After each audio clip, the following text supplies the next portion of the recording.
Así es, Marjorie, además concejal del municipio Chacao, precisamente del estado Miranda. Bienvenido a Primera Página, gracias por aceptar la invitación. Bueno, muchas gracias a ustedes por invitarme y permitirnos conversar sobre estos temas. Un fin de semana movido en materia política y bueno, ya se develan fechas nuevamente para la Asamblea Nacional Constituyente o la propuesta que hay.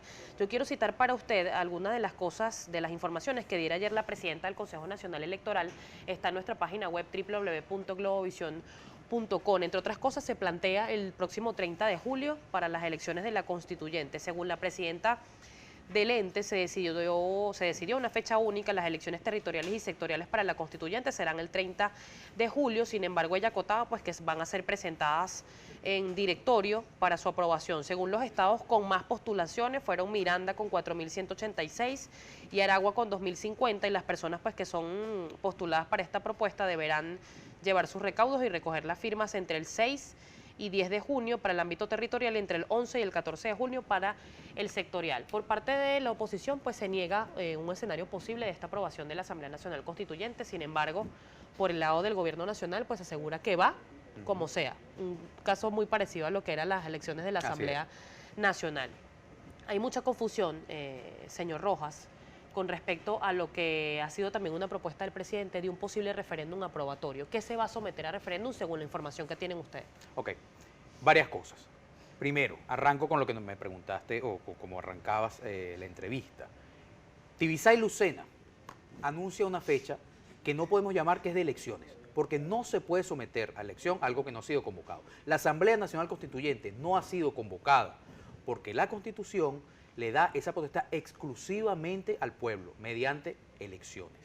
Que es el artículo 347. El 347 de la Constitución expresamente señala que es el pueblo quien convoca a elecciones y el artículo 5 te dice que debe hacerse mediante sufragio. Luego, es necesario, fundamental, para que haya una convocatoria válida a una Asamblea Nacional Constituyente que se someta a referendo la pregunta de si usted, pueblo venezolano, convoca o quiere convocar a una Asamblea Nacional Constituyente. Eso hasta este momento no está planteado porque quieren evitar preguntarle a la gente si está de acuerdo, porque evidentemente van a perder ese referendo, porque la gente no quiere, el pueblo venezolano no quiere referendo, no quiere Asamblea Nacional Constituyente, lo que quiere es una salida de esta crisis que pasa porque el gobierno de Maduro, bueno, acepte que no puede con Venezuela. Esa es la realidad. Entonces, la Asamblea Nacional Constituyente no ha sido convocada. Luego, lo que está planteando para el 30 de julio esta señora Tibisay Lucena, podemos llamarlo un circo, un teatro, un fraude, pero no una elección, porque, insisto, no puede ir a elecciones algo que no está convocado. Ahora bien, cuando el presidente de la República se refiere a un referéndum aprobatorio, ¿qué significa? ¿Se va a preguntar a la gente sobre las bases comiciales? Fíjate que es interesante esto, porque lo que ayer dijo Nicolás Maduro expresamente fue la posibilidad de someter a referendo las bases comiciales, no la convocatoria a la Asamblea Nacional Constituyente. Cuidado, el mismo Tribunal Supremo de Justicia ya dijo, de manera también absolutamente arbitraria, inconstitucional, completamente fuera del orden jurídico, que el presidente de la República puede convocar a la Asamblea Nacional Constituyente. Eso es falso. El presidente de la República lo más que puede hacer es iniciar el procedimiento constituyente, que es lo que dice el artículo 348. Sin embargo, el TCJ ya dejó sentado que era Maduro quien podía hacer esta convocatoria. Y que no era necesario consultar. Y que no es necesario consultar. Ahora Maduro habla de someter a referendo las bases comiciales. ¿Dónde puede estar aquí perfectamente, de la lectura que yo hago a título personal, de la lectura que yo hago, dónde puede estar aquí el enganche, lo que quiere hacer Maduro? Preguntar a la gente si está de acuerdo con las bases comiciales. Y si la gente, el pueblo, no está de acuerdo, bueno, el CNE hace otras bases comiciales, tan sencillo como eso. Pero hasta este momento, ellos entienden, el gobierno entiende, Maduro entiende, el TCJ entiende y también Tibisay Lucena, que la Asamblea Nacional Constituyente ya está convocada, cosa que, insisto una vez más, no es así. Ahora bien, en este escenario, si se consulta si la gente quiere o no Asamblea Nacional Constituyente, o si se consulta estas bases comiciales, ¿este escenario se ha manejado en la MUD de una posible participación o no en este proceso? Bueno, todo esto se está evaluando.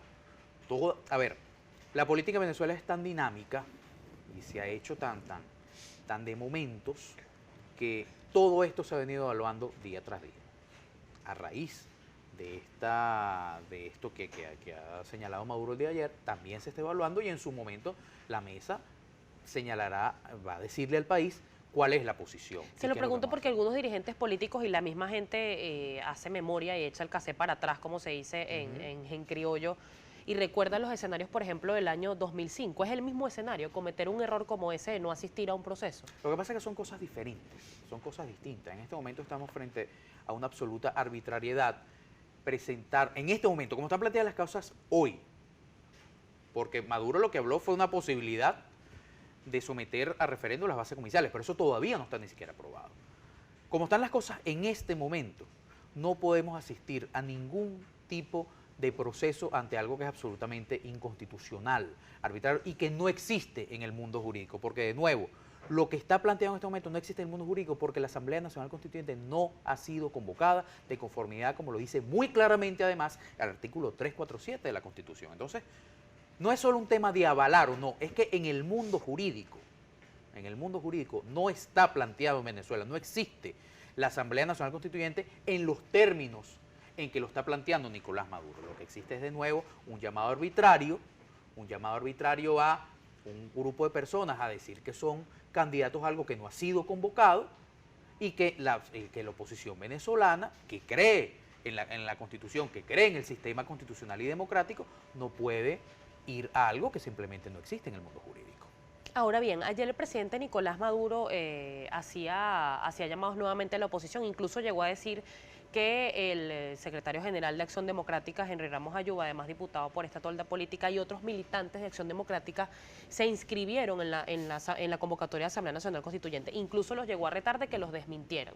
¿Qué tiene que decir usted como dirigente de este partido? Tan sencillo como que el propio secretario general de Acción Democrática, diputado Henry Ramos Ayuba, ayer lo desmintió y aprovechamos nuevamente para desmentir ante el país que cualquier militante de Acción Democrática se haya inscrito en la Asamblea Nacional Constituyente. Eso no es cierto, porque nosotros estamos convencidos que la Asamblea Nacional Constituyente es un fraude, es algo que es completamente irracional para lo que Venezuela necesita y no vamos a participar de eso. Ni Henry Ramos, ni ningún otro militante de Acción Democrática y ningún otro militante de los partidos que hacemos vida en la Mesa de la Unidad Democrática. ¿Cuáles son las consecuencias de aprobar una Asamblea Nacional Constituyente? Porque hay dirigentes políticos como el gobernador del estado Miranda, Enrique Capriles, también Freddy Guevara, dirigente de Voluntad Popular. Ellos aseguran, entre otras cosas, que va a ser el mecanismo para evitar, entre otras cosas, que se realice cualquier tipo de elección. Están en puertas las elecciones regionales.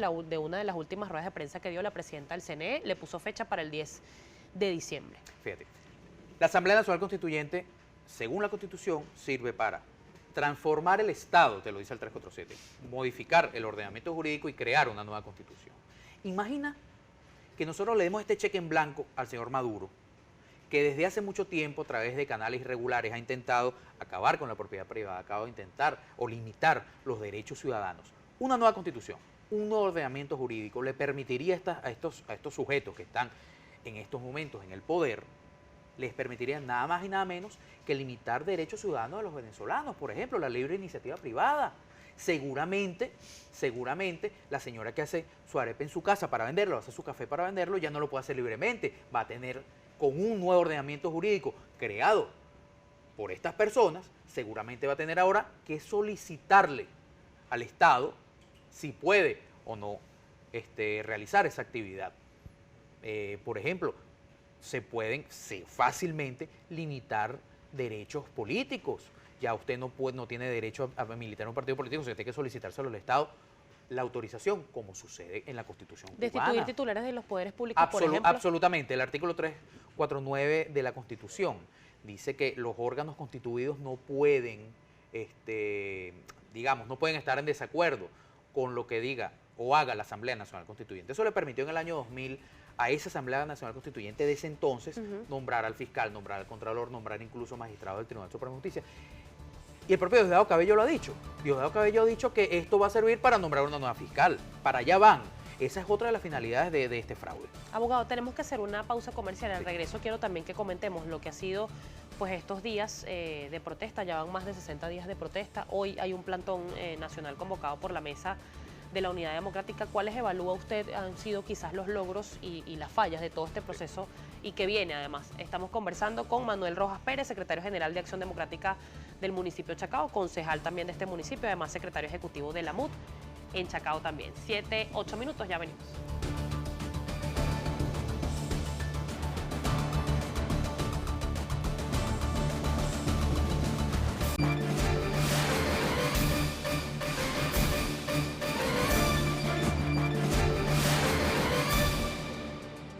Siete, 13 minutos de la mañana, sigue con nosotros el abogado Manuel Rojas Pérez, secretario ejecutivo de la MUD en Chacao y también concejal de este municipio. Concejal, varios temas nos quedan pendientes, sobre todo estos más de 60 días que han ocurrido de protestas convocadas por la Mesa de la Unidad Democrática.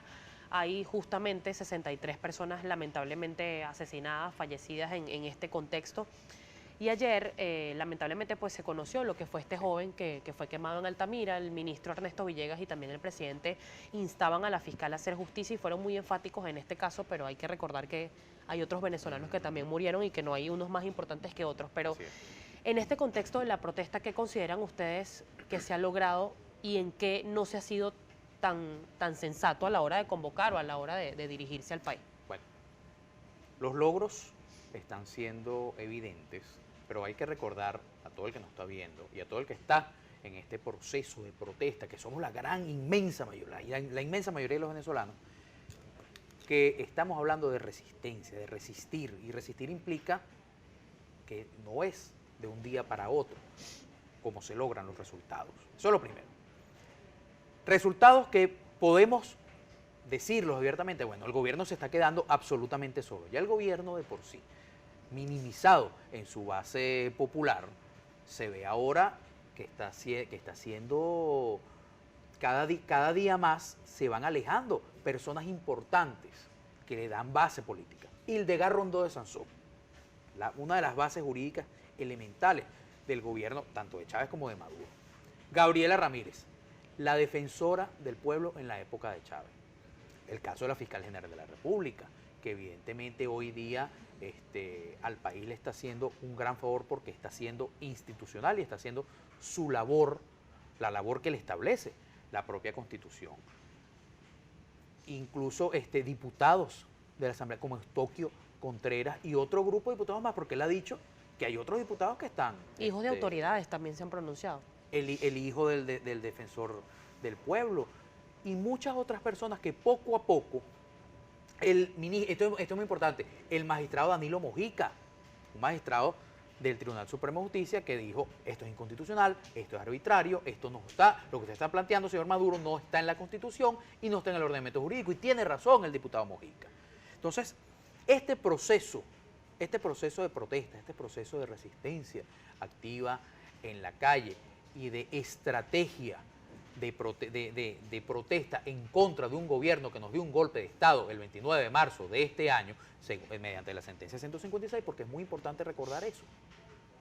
Es muy importante que no olvidemos ese tema. Entonces, un proceso de protesta como este ha llevado a dejar al gobierno más desnudo de lo que ya estaba, y eso es muy importante. Otro elemento fundamental, todo lo que está ocurriendo a nivel internacional. Este gobierno se ha quedado absolutamente solo, se ha quedado simplemente con el apoyo de 3 gobiernos tan autoritarios como este, el de Cuba, el de Nicaragua, el de Bolivia, uno que otro, pero lo que ocurre desde el secretario general de la OEA, Luis Almagro, hacia abajo, es una cosa histórica, cómo el mundo no solo se ha dado cuenta del carácter totalitario y autoritario de Nicolás Maduro, sino cómo lo han ido dejando institucionalmente, salvo el caso del préstamo que le hizo Goldman Sachs al régimen de Maduro. Más nadie se quiere tomar esa foto.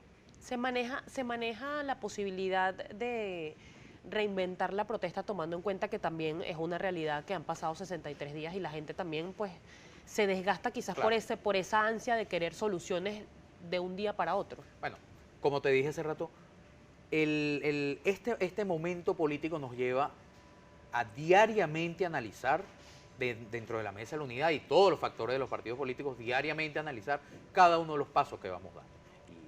Y eso pasa, por supuesto, también por reinventarnos, por pensar diariamente cuál es el mejor escenario de protesta, cuál es el mejor escenario de activismo político, y eso se ha venido haciendo, y eso va a seguir ocurriendo en los próximos días.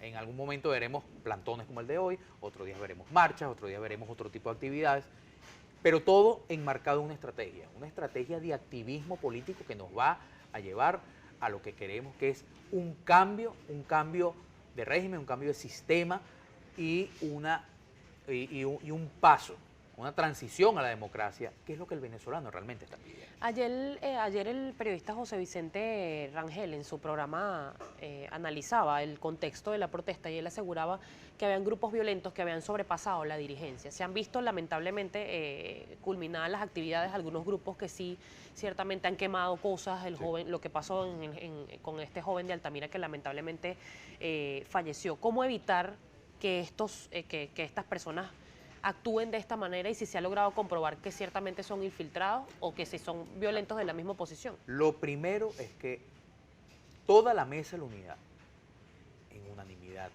en absoluta política unitaria, ha dicho que nosotros tenemos una protesta pacífica, contundente, pero cívica.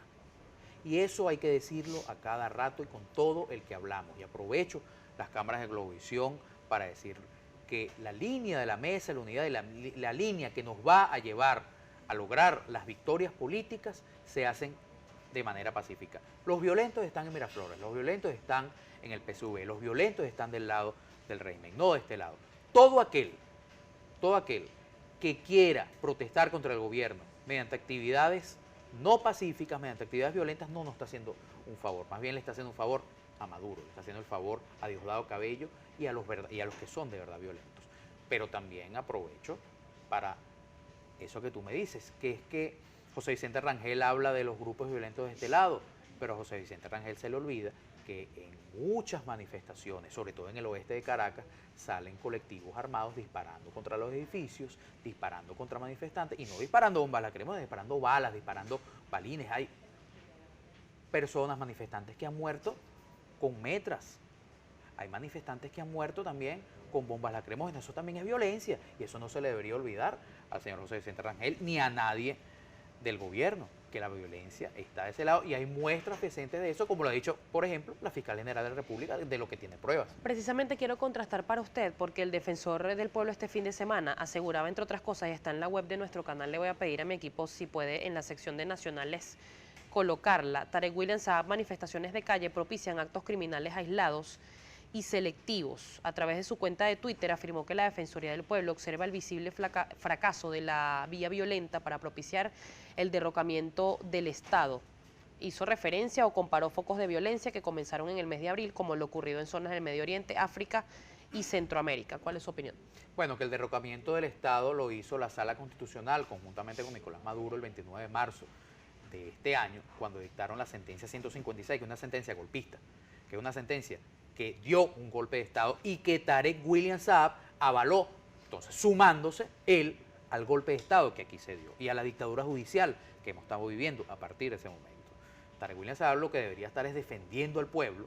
¿Y cómo defiende al pueblo? Bueno, negándose a que la Sala Constitucional, a que Nicolás Maduro mantenga este golpe de Estado que pretenden seguir y que pretenden afirmar con una Asamblea Nacional Constituyente, haciéndolo con un procedimiento distinto al que está en la Constitución. Eso es lo que debería estar pendiente Tarek William Saab. Tarek William Saab debería estar viendo cómo los colectivos están disparándole a la gente, cómo se meten en los edificios, como lo han hecho en Caracas, en El Paraíso, como lo han hecho incluso en otros municipios, en el municipio de Chacao, como vemos a la Guardia Nacional disparando de manera grosera, y eso lo hemos denunciado varias veces, lo hemos denunciado incluso ante su despacho, señor Tarek William Saab, denunciando cómo dispara la Guardia Nacional bombas lacrimógenas, perdigones contra los edificios, contra manifestantes que no están armados, incluso contra vecinos que lo que están es en sus ventanas viendo lo que está ocurriendo y le disparan. Eso es lo que tiene que estar pendiente Tarek William Saab. Abogado, rápidamente porque tengo que despedir y no quiero dejar de consultarlo sobre este video que se conoció ayer del dirigente de Voluntad Popular, Leopoldo López. Ha creado muchísima expectativa sobre todo estas conversaciones, si se quiere, secretas que han tenido con el dirigente, los expresidentes y también autoridades del gobierno como la canciller Delcy Rodríguez. Bueno, ni tan secreta tampoco porque lo hemos sabido, y el propio Leopoldo López en su video lo señalaba. En todo caso, todas las actuaciones políticas que nos lleven a tener victorias políticas son completamente válidas. si el señor Leopoldo López tuvo esta reunión con el expresidente Zapatero, bueno, bienvenido sea, bienvenido sea. Pero también recordar que el señor López ahí llamaba a mantener la protesta en la calle, a mantener la resistencia, como lo ha hecho Henry Ramos Alup, como lo ha hecho Enrique Capriles, como lo han hecho todos los dirigentes de la Asamblea Nacional, como desde Acción Democrática, por ejemplo, hemos venido insistiendo en que la manifestación pacífica, lo digo nuevamente, es el camino para poder lograr una transición a la democracia. Muchísimas gracias, Muy abogado, amable. por acompañarnos. Estamos conversando con el abogado Manuel Rojas Pérez, secretario general de Acción Democrática en Chacao y concejal también de este municipio. 7:23, nos conectamos contigo, ve, información de espectáculo. Así es, Estenis, vamos a hablar del violinista Willy Arteaga, quien ofreció un concierto el día de ayer en Chacaíto. La información está en el portal web www.2001.com.ve. Un centenar de personas acudió a la Plaza Brión de Chacaíto en el municipio caraqueño Chacao para escuchar un recital que estuvo encabezado por el violinista Willy Arteaga, un músico que ganó popularidad en el país luego de que su instrumento terminara dañado en medio de una protesta. Acompañado por otros músicos, Arteaga entonó varias melodías, cantó una canción original y luego declaró a medios que la idea de esta concentración es usar la música como lenguaje universal de paz. 7:24 de la mañana, es momento de hacer una pausa. Al regreso, mi compañero Gabriel López conversa con el diputado Loengri Mateo.